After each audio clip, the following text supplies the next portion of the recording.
Goeiedag geliefde disipel van Jesus en baie welkom by nog 'n episode van In Jesus Bybelstudie. Hierdie is episode 17 van ons reeks wat ons noem Geloof wat berge verskuif. En ons baseer hierdie reeks hoofsaaklik hier op Markus 11 van vers 22 tot 24, waar Jesus vir ons so amazing belofte kom gee. En ons het al soveel geleer uit hierdie teks uit. En ons in ons vorige episode het ons begin om te bietjie meer in detail na hierdie spesifieke teks te kyk. Ons is eintlik op die oomblik nog besig in vers 22, waar Jesus vir sy disippels gesê het, ek het hierdie gedoen deur geloof in God. Die vorige vers het Petrus gekom om te sê, Rabbi, kyk die boom wat jy vervloek het is dood. En Jesus sê vir hom, julle moet geloof in God hê. Daarmee impliseer hy om vir hulle te sê, ek het dit gedoen deur geloof. En dat ons in ons vorige episode begin kyk na Hebreërs 11 vers 1, wat vir my een van die mooiste tekste is om vir ons te verduidelik, wat is geloof? Om vir ons 'n idee te gee van, hoe kyk God na geloof? Wat is uit God se perspektief, wat is geloof? En ons het gekyk in ons vorige episode hoofsaaklik na die eerste gedeelte van vers 1, wat vir ons sê, die geloof dan is 'n vaste vertroue op die dinge wat ons hoop. En by ons het gesê, dis daai onwankelbare vertroue op Bybelse hoop. En Bybelse hoop is nie 'n 50-50 storie nie, dis 'n vaste versekering. As ek weet wat sê die woord oor 'n sekere saak, kan ek my vertroue daarin sit, en dit sal so wees. God sal my nie teleurstel nie. Want dit wat hy hier beloof het, sal hy voorpa staan. Elke belofte in hierdie woord is ja en amen in Christus. So as ons hoop in iets sit, volgens die woord, het ons 'n vaste versekering, dit sal so wees. Natuurlik as ons weet wat is die wil van God.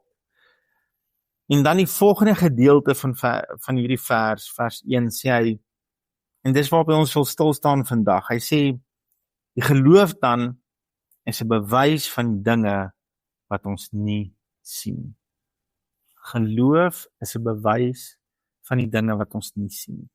Jy het seker al gehoor dat mense sê, ek sal dit glo as ek dit sien. Wel, dis nie Bybelse geloof nie. As jy dit sien gebeur het, is dit nie meer geloof nie. Jy het nie geloof nodig om in iets te glo wat jy reeds gesien het nie.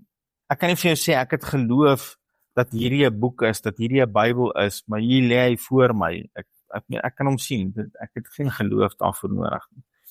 Bybelse geloof, God se begrip van geloof, is dat ek in iets glo, dat ek hierdie vaste vertroue het in iets, dat ek 'n bewys daarin sit, nog voordat ek dit gesien het. Met ander woorde, dat my lewe sal oorgaan in 'n aksie, in dit wat ek voor glo, nog voordat ek die realiteit daarvan sien. Ek dink een van die beste voorbeelde hiervan, is hoe God die hemel en aarde geskep het. Daar was niks. Daar was letterlik niks. En hy het gesê, laat daar lig wees. Voordat daar lig was, het hy gesê, laat daar lig wees. En daar was lig. En so het hy alles geskep met woorde, voordat dit ons bestaan het. Het dit ontstaan as gevolg van sy woorde, wat hy in geloof gespreek het. So, ek weet nie of jy al so daaraan gedink het nie, maar dit is nogal amazing. Een van ons meer menslike voorbeelde, as ek dit so kan stel, ons vader van geloof, Abraham. Daar is so baie van sy goed wat ons na kan kyk, maar een van die dinge is, nadat hy hoeveel jaar gewag het vir Isak, word Isak gebore uiteindelik, op 'n ouderdom wat Abraham en Sarai glad nie meer moes kinders gehad het nie. Hier word Isak gebore, hy kry die kind van sy belofte, dan vra God vir hom, gaan offer hierdie seun van jou. En Abraham is so oortuig, dat sy nageslag gaan uit Isak uitkom, dat hy vir Isak vat, om hom te gaan offer. In Hebreërs, ons is nou hier in Hebreërs 11, kyk net wat sê vers 18, kom ek begin dalk net in vers 17, laat ons net die konteks kry, sê, deur die geloof het Abraham, deur die geloof, hoor mooi hoe begin hy is, deur geloof, en nou gaan hy vir ons verduidelik, hoe lyk hierdie geloof, wat 'n bewys is van die dinge wat ons nie sien nie. Deur die geloof het Abraham, toe hy op die proef gestel is, Isak geoffer. Ja, hy wat die belofte ontvang het sy eniggebore geoffer, aan wie gesê is, in Isak sal jou nageslag genoem word, want hy het gereken dat God mag het om selfs uit die dode op te wek. So Abraham het vir Isak gaan offer met hierdie oortuiging in sy hart, selfs al sterf hierdie seun van my vandag, gaan God hom uit die dood uit opwek, want ek het hierdie belofte dat uit Isak uit sal my nageslag voorkom. En Abraham, die bewys van Abraham se geloof, is nie dat Abraham gesê het, ja Here, ek glo, my nageslag gaan uit Isak uitkom en daarom gaan ek nie vir Isak offer nie. Ek gaan eerder hier by die huis bly en dan gaan ek wag dat u iets anders stuur vir 'n offer of dat u een of ander wonderwerk doen of wat ook al. Nee, dis nie wat Abraham gedoen het nie. Abraham het die hout gevat, het die vuur gevat, het sy seun gevat en hy was bereid om sy seun te offer. Dit was die bewys van die oortuiging in sy hart dat God kan self sy seun uit die dood uit opwek. Kom ons dink aan nog 'n voorbeeld, 'n baie bekende voorbeeld is Dawid en Goliat. Dawid het hierdie vaste oortuiging gehad dat omdat Goliat nie 'n verbond met God het nie, omdat hy onbesnede is, en die onbesnedenheid van Goliat is die bewys dat hy nie 'n verbond het met God nie. Die bewys van die verbond wat op daai stadium wat die mense met God gehad het, was die besnydenis. En Dawid sê, ek is besny, ek het 'n verbond met God.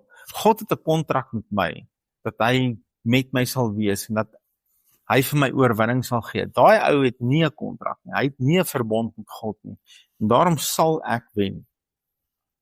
Maar hy het nie in sy kamer, homself in sy kamer gaan toesluit en gesê, Here, laat u wil geskied, dat Goliat dood neerslaan, Here, dat Goliat dood neerslaan, ek bid hom, ek bind hom, ek bestraf hom, hy moet dood neerslaan. Nee. Dawid het gereageer op die oortuiging in sy hart, en toe het hy sy slingervel en 'n paar klippies gevat en gesê, met hierdie wapen wat ek het, is God by magte om vir my die oorwinning te gee. Ek vat wat in my hand is, ek vat dit wat ek voor my het, en die bewys van my geloof is, ek vat dit, en ek loop hierdie ou storm, en ek gaan hierdie ding slinger, en God moet die res doen. Dit was die bewys van sy geloof. Ek weet nie wat jou situasie is vandag nie. Ek weet nie waarin jy jouself bevind nie. Ek wil net dit sê, ons het die laaste ruk baie gepraat oor genesing, en God is besig om met ons 'n pad te loop deur sy woord, om ons te oortuig dat genesing is sy wil. Ons hoef nooit ooit weer, ek hoop as jy lank genoeg al in my bediening is, en deel is van hierdie bediening, het jy al hierdie oortuiging in jou hart ook, dat jy hoef nooit ooit weer te bid, wanneer dit kom by genesing, Here, as dit u wil is. Ons weet dis sy wil, want daar's net een kruis. Aan daai selfde kruis het ons verlossing gekry, maar aan daai selfde kruis, deur sy wonde is daar vir ons genesing. Hy het vir ons betaal vir daai genesing. Daar's net een kruis, verlossing en genesing aan dieselfde kruis. Ons het daai oortuiging, as ek kan glo vir my verlossing, as ek kan glo dat Jesus se betaling was genoeg vir my sonde, en dat ek is nou 'n seun van God, as gevolg van dit wat Jesus aan die kruis gedoen het vir my, kan ek ook glo dat ek is nou die geneeste van God, as gevolg van wat Jesus aan dieselfde kruis vir my gedoen het. So ons het hierdie oortuiging. Maar ek glo jy sal met my saamstem, daar's 'n geloof, daar's 'n mate van, dat ons hart moet begin bind, moet begin saamvat, moet begin een word met dit wat God se woord vir ons sê.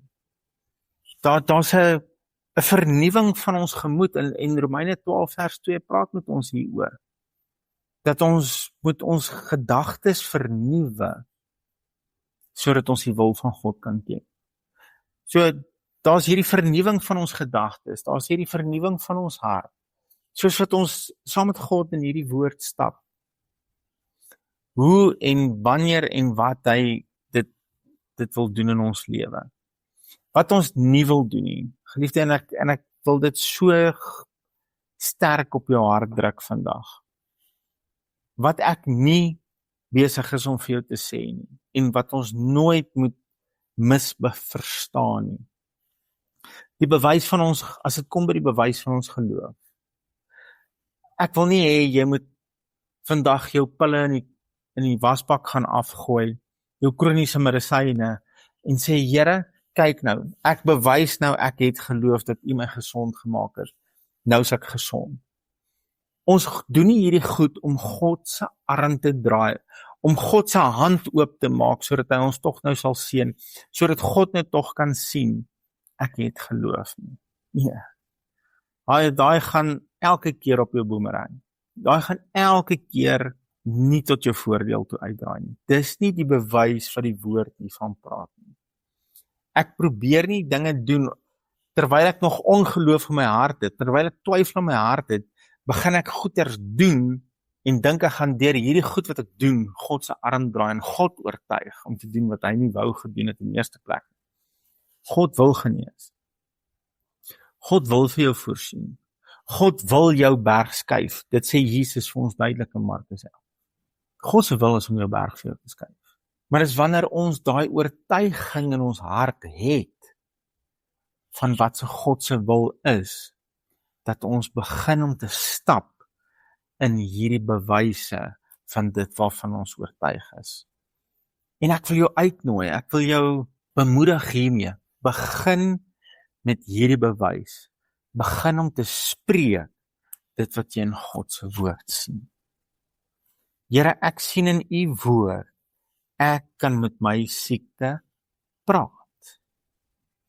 En begin ten minste net met hierdie bewys, ek het nog hierdie simptome in my liggaam, ek ervaar nog hierdie goed, maar ek wil begin spreek wat ek in sy woord sien is waarheid, en ek begin om my siekte aan te spreek. En ek probeer nie God oortuig met hierdie dinge wat ek sê nie, ek begin om myself aan te spreek. Ek begin my omstandighede aan te spreek.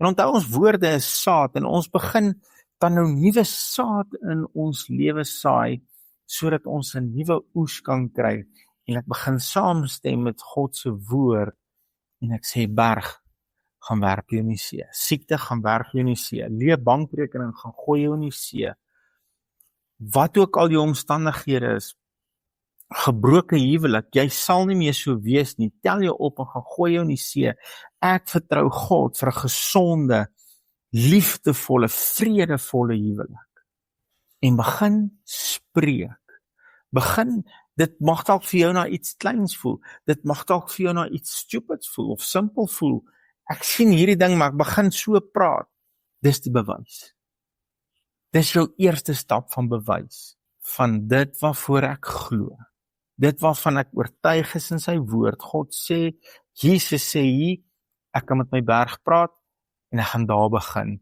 Dit gaan my eerste linie van bewys wees. Dit gaan my eerste manier wees van bewys. Nie aan God nie, maar myself. Dat ek gaan begin om hierdie situasie aan te spreek. En kyk, hoe gaan God jou vereer daarvoor. Geliefde van Jesus, God soek geloof. Eerstens soek hy geloof in sy seun, en dan soek hy geloof in sy woord. En as jy bereid is, maak nie saak hoe ongemaklik, of hoe stupid, of hoe onbenullig dit voel, nie, maar om te begin spreek, in lyn met dit wat sy woord sê. Ek gee jou garantie, God sal jou antwoord. God sal jou vereer, vir daai stap van geloof. Voor jy dit sien, begin spreek na dit wat jy graag wil sien. Begin dit in sy woord sien, begin dit in jou hart sien, begin dit in jou verbeelding, in jou gedagtes sien, en begin dit spreek, en kyk, of God nie dalk sy woord sal vereer in jou lewe.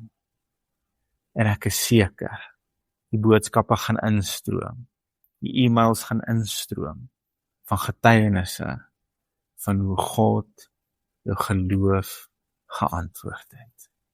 Here Jesus, dankie. Dankie vir u woord, dankie vir u waarheid, dankie vir u oortuiging, Dankie Here dat U saam met ons is in hierdie wedloop. Dankie dat U U hande vat met ons en dat U saam met ons hierdie wedloop van die lewe hardloop. Dat U ons geloof bemoedig. Dankie Here vir U woord waarin ons kan weet waaraan kan ons geloof koppel. Waarin kan ons geloof hê? Waarvoor kan ons U vertrou? Waarin kan ons bewys sit? Dankie Here dat U hierdie pad saam met ons stap en dat U mense vereer vir hulle geloof wat hulle in U sit. En ons geloof in U is nooit, maar nooit misplaas nie. Dankie Jesus. Ons eer U, U is so goed vir ons. Amen. Geliefde van Jesus, hou jou oog op hom en jou neus in sy woord en mag hy jou lewe verryk soos wat jy dit nog nooit van gedroom het. Dis moontlik. Shalom. Geliefde disipel van Jesus, as jy dalk finansiëel wil hande vat met ons bediening en ons wil help om nog meer disipels te maak, die besonderhede is nou op die skerm. Weet net dat ek en Ina waardeer jou en ons bid vir jou vir 'n 100voudige oes op jou saad. Shalom.